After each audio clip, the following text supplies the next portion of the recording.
اگر کوئی مالک حلال حکومت میں سے ہماری بات کا کوئی توڑ پیش کر دے تو ہمیں بے شک پھانسی دے، توڑ پیش کرے، جو ہم کہہ چکے ہیں اس کا توڑ پیش کریں، ہم خون معاف کرتے ہیں، اور الحمدللہ آپ کو پتا ہے نہ آج تک کوئی توڑ کر سکا اور نہ کوئی مالک حلال پیدا ہو سکا۔ فضل احمد زندہ باد، مبسملا ومحمدلا ومصلیا ومسلما، اما بعد، ناظرین السلام علیکم ورحمۃ اللہ وبرکاتہ۔ بندہ ناچیر اس وقت عمرہ شریف کی سعادت حاصل کرنے کے بعد مکہ ٹاور کے قریب موجود ہے۔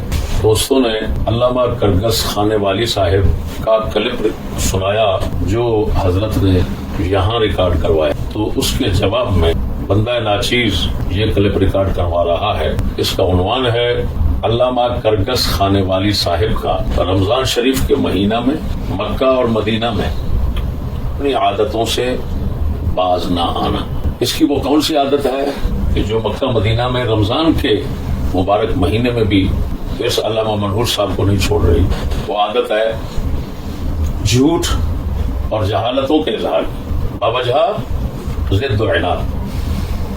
حق کے ساتھ اس کو ضد اور عناد ہے، اس کی وجہ سے یہ ہمیشہ اپنے جھوٹ اور جہالتوں کو ظاہر کر۔ اس کے سامعین اور جو ساتھی حضرات ہیں انشاءاللہ العزیز اس سے دور ہو رہے ہیں اور مزید دور ہوتے چلے جائیں گے۔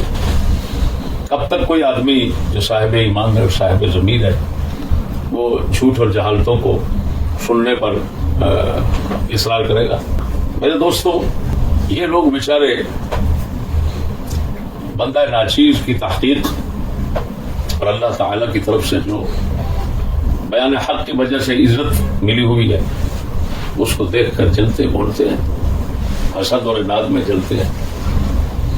یہاں یہ لوگ آتے ہیں، ان کو پوچھتا کوئی نہیں۔ ناظر سے استقبال کے لیے بحمد اللہ تعالی ایئرپورٹ پر مجمع ہوتا ہے، پھر جو ہی دوست لے جاتے ہیں مجھے، اور ہمارے دوستوں کو بحمد اللہ تعالی یہاں کی زیارت جن سے اسلام اور سیرت نبی صلی اللہ علیہ وسلم سمجھ آتی ہے، ان کا بخوبی علم ہے۔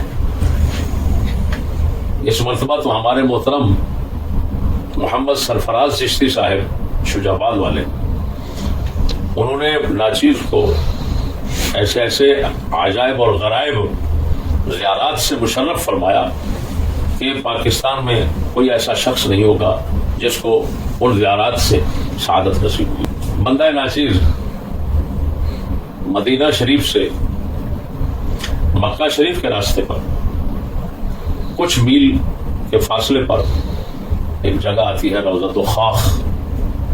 اب اس کے ساتھ کلیۃ الریان ہے، سڑک کے اوپر آتا ہے۔ پرانا نام اسی جگہ کا روضۃ خاخ تھا، جس کا بخاری شریف میں ذکر ہے، مسلم شریف میں ذکر ہے۔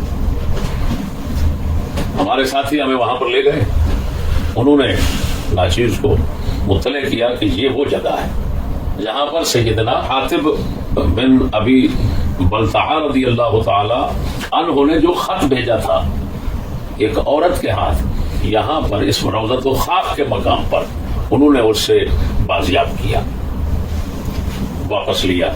یہ مختصر سا بیان جو اس وقت ناصر نے کیا اپنے دوستوں کو وہ مقام جو ہے اس کی حقیقت سمجھانے کے لیے، یہ علامہ کرگس خانے والی صاحب کو پہنچا تو حضرت صاحب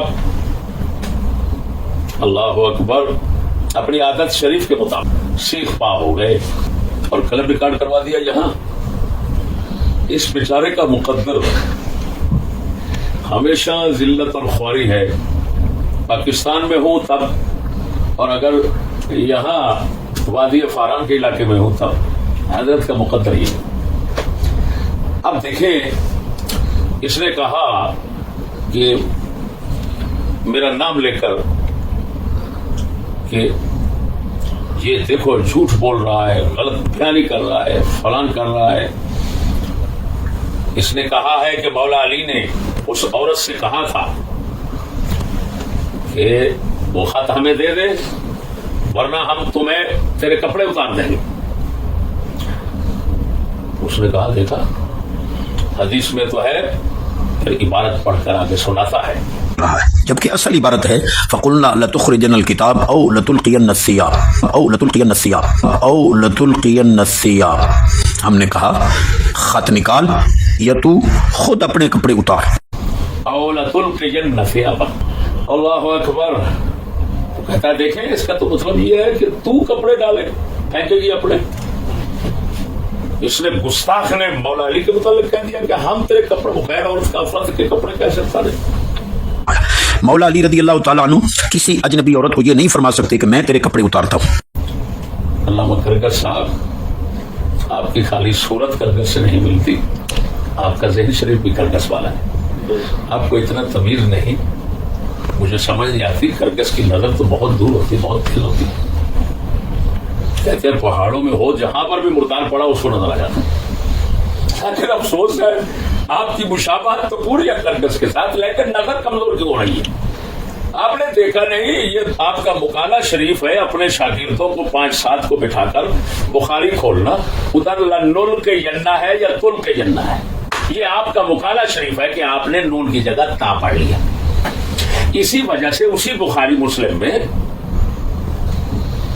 اسی مقام پر اس کے ہم معنی لفظ اور ہے 3 کے 2 قسم کے، وہ میں پڑھتا ہوں. ایک میں ہے لنجردنک، ہم تجھے خالی کر دیں گے کپڑوں سے، مجرد کر دیں گے. دوسرا لفظ ہے او لنعرینک، یا تمہیں ہم ننگا کر دیں گے. اب بڑوا کیا کرے گا؟ تو نے مکالہ ملا. تینوں مقام پر نون کے ساتھ ہے یہ جملے. تو اندھا ہو کر اس کو تل کے جنہ پڑھ رہا ہے. یہ اپنے مامے سالے جو ہیں ان سب کو بٹھا کر ان سے پوچھ، میری آنکھیں کام کرنا چھوڑ گئی ہیں، دیکھو کیا لکھا ہوا. پھر یہ ایک بات، جنازہ نکل گیا. دوسری بات کہتا ہے جی وہاں پر تو ہے نیفے سے اس نے نکالا. یہ کہہ رہا ہے بالوں کا. پھر بقول اس یزیدی ملا کے حضور صلی اللہ علیہ وسلم نے بتا دیا تھا کہ اس عورت کے سر کے بالوں کی چوٹی میں وہ خط چھپا ہوا ہے. تو کیا مولا علی رضی اللہ تعالیٰ عنہ کو معاذ اللہ اعتماد نہ تھا کہ یہ یزیدی ملا کہہ رہا ہے کہ آپ نے فرمایا ہم تیرے کپڑے اتارتے، سیدھا فرما دیتے تیرے سر کی چوٹی میں خط ہے نکال دے. یقیناً حضور صلی اللہ علیہ وسلم کو علم تھا، لیکن اس کی خبر دی ہو. اس کی اصل عبارت اس حدیث پاک میں دکھائے. مزید دیگر روایات میں حجت بھی ہے کہ اس عورت نے وہ خط ازار بند باندھنے کی جگہ سے نکالا. تو نے ایک روایت کے لفظ پڑھے، وہ ہے حجزتھا، وہی محتجزۃ بکسا. تو نیفا کہہ رہا ہے، وہ انکھے کا بچہ. میں کہہ رہا شرم نہیں آتی لانتی تمہیں؟ کیا اس کا ترجمہ کر رہا ہے تو؟ نیفا بڑوا ماں کے تو لیزار فتح الباری میں لکھا ہوا ہے. بے کسا، کسا تہبند کو کہتے ہیں، شلوار کو نہیں کہتے، چادر کو کہتے ہیں. چادر ماں کے تو لیزار، جو چادر تھی اس کے کنارے سے. اب تو نے یہ لفظ پڑھے، اقاص والے لفظ نہ پڑھے اور فتح الباری نہ دیکھے. تجھے کیا پتا فتح الباری کیا ہوتی ہے؟ اندھے کا بچہ تجھے کیا معلوم بخاری کیا ہوتی ہے؟ تو نے تو تفسیر ابن کثیر نہیں پڑھی. وہ بغیرت کم از کم اس کو پڑھ لیتا. اس کے اندر تو ساری روایات انہوں نے جمع کی ہے. صحیح ہے کی بھی جمع کی ہے، مسند کی بھی جمع کی ہے، سیرت ابن اسحاق کی بھی جمع کی ہے، اور تفسیر ابن ابی حاتم سے بھی جمع کی ہے. ضعیف ہے، صحیح ہے، ہر طرح کی انہوں نے جمع کر دی. لیکن تجھے تفسیریں بھی پڑھنا کا نصیب نہیں ہوتا. بغیر چوہے کا بچہ ڈٹ کر کرتا ہے بیٹھ کر. پتا فتح الباری میں پڑھ کھول اندھی کا بچہ. فتح الباری میں نہیں لکھا ہوا جی کہ ایک روایت میں اعقاص کے لفظ ہے، ایک میں حجزہ کے لفظ ہے. تو فرمایا اس کا تعارف کیسے رفع ہوگا؟ اس طرح رفع ہوگا. 2 مطلب انہوں نے تو ٹھیک ہے. رفع تعارف چادر کے کنارے میں تھا وہ خط، اس نے یہاں سے نکالا اور ادھر رکھ لیا، پھر وہاں سے اٹھا کر دے دیا. لیکن اس کو انہوں نے مرجوع قرار دیا. حافظ فتح الباری میں فرماتے ہیں ارجح یہ ہے کہ اس نے بالوں میں رکھا ہوا تھا، بالوں کے کناروں کے ساتھ باندھ کر وہاں پر رکھا ہوا تھا. جب اس نے بال کھولے تو عموماً بال ناف تک اور تک آ جاتے ہیں. وہ باندھا ہوا تھا کیونکہ منہ اس کا دوسری طرف تھا، صحابہ کرام پیچھے تھے. تو اس نے وہاں سے کھولا اور کھول کر ایسے دیا کہ جس نے دیکھا سر پہ ہاتھ کو اس نے کہا سر کی چھوٹی سے اتارا، اور جس نے دیکھا یہاں سے ہاتھ اٹھاتے ہوئے اس نے کہا چادر کے کنارے سے نکالا. اب ملا آپ کھرگا صاحب بتائیں اول والجح کے لفظ لکھے ہوئے ہیں، جو یہ اب ثانی جس کو میں بیان کر رہا ہوں اسی کو انہوں نے ابل کہا، اور ابل کیا کرتا ہے ارجا یہی ہے تو اس نے یہاں پر رکھے ہوئے تھے اور پھر یہاں سے بال اتار کر حاصل کر دیا. اب کہاں گیا تیرا بھوکنا، تیرا کہاں گیا؟ تو کہہ رہا ہے کہ وہی کچھ نہیں فہمت تھا. یہ کہہ رہا بالوں میں لاکھ لعنت ہے، تمہیں بخاری نظر جو حدیث پڑھ رہا ہے اسی میں ہے. ایسا عجیب اندھا ہے یہ، جو حدیث نمبر بیان کر کے لوگوں کو سنا رہا ہے اسی میں احساس کے لفظ موجود ہیں اور کتے کو نظر نہیں آئے. تیسری بات، آپ علیہ السلام نے سر کا کیسے بتایا، وہ تو نیفے سے نکلا، یہ میں نے سمجھا دیا. تو معلوم ہوا میرے دوستو کہ یہ بیچارہ صرف اور صرف اس کا مقدر ہے زنگت الخواری، اپنی جہالت اور اپنے جھوٹوں کو ظاہر کرنا، اور ہماری طرف سے پھر جو اس کی سرزنش ہوتی ہے وہ سرزنش بھی کر لوگوں کے سامنے منہ دکھانے کے قابل نہیں ہوتا. سمجھ آئی کہ نہیں آئی؟ میں تو یہاں تک اس کا یہ کہنا کہ جی وہ اگر انہوں نے کہا ہم تمہیں ننگا کر دیں گے، ہم تمہیں کپڑوں سے، یہ اگر انہوں نے کہا تو یہ تو گستاخی ہوگی. یہ کہہ رہا ہے کتے تمہیں اتنا تمیز نہیں ہے کہ حربی کفار کی عورتوں کا حکم کیا ہوتا ہے شرع میں. تو نے کیا پڑھا ہے؟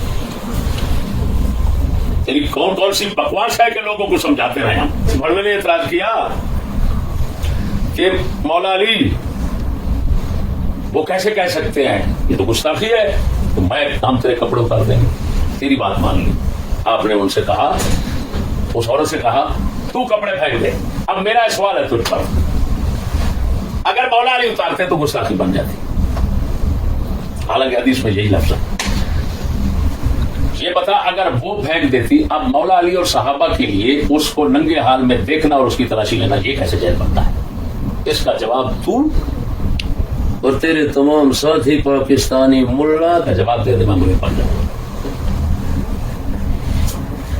چلو اگلی بات، علامہ کھرگر صاحب نے اعتراض کیا کہ مولا علی کے ساتھ ایک شخص کے بھیجنے کا چشتی نے ذکر کیا ہے، جبکہ بخاری میں دو ہیں، ایک مقداد بن اسود ہے، ایک زبیر بن عوام ہے. علامہ کھرگر